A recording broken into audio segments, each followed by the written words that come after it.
পৌরসভার কাছে শুয়োরের উপদ্রব থেকে নিস্তার চায় পৌরবাসী। জলপাইগুড়িতে ফের শুয়োরের উপদ্রবে নাজেহাল সাধারণ পৌর নাগরিকদের।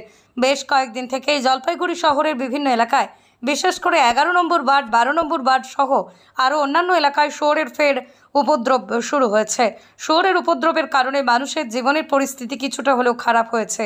খালি মাঠে ঘাটে যেখানে সেখানে শুয়োর মাটি কেটে নষ্ট করছে, পরিবেশ দূষণ করছে। আর তার থেকে বাঁচতে জলপাইগুড়ি পৌরসভার কাছে সাধারণ পৌরবাসীর আবেদন শুয়োরের উপদ্রব থেকে রেহাই দিতে। যদিও বেশ কয়েক বছর আগেই জলপাইগুড়ি পৌরসভার উদ্যোগে শুয়োরের উপদ্রব কমানোর জন্য শুয়োর পোষা বন্ধ করেছিল, ফলে শান্তিতে বসবাস করেছিল পৌর নাগরিকরা। অবিলম্বে এর থেকে নিস্তার চায় তারা। কি বলবো, এটা তো পৌরসভাকে তো জানকারি কতবার হয়েছে, তো এখন আবার হয়েছে। এটা কয়েকদিন কি শুয়োর আনাগোনা বন্ধ ছিল? বন্ধ ছিল তো, আর এখন কি দেখছেন? এখন এই ফের আবার চালু হয়েছে। কোথায় দেখা যাচ্ছে এখন? এখন এই হাই স্কুলের মাঠে, রাস্তাঘাটও দেখা যাচ্ছে? রাস্তাঘাটে ভাই চারটা রাস্তাঘাটে দেখা যায়। কি কি চান আপনারা, মানে যাতে বন্ধ হোক শুয়োরের উপদ্রব? আর বন্ধ হলে তো ভালো।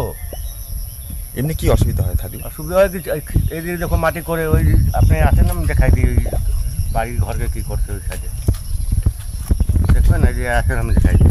ঠিক।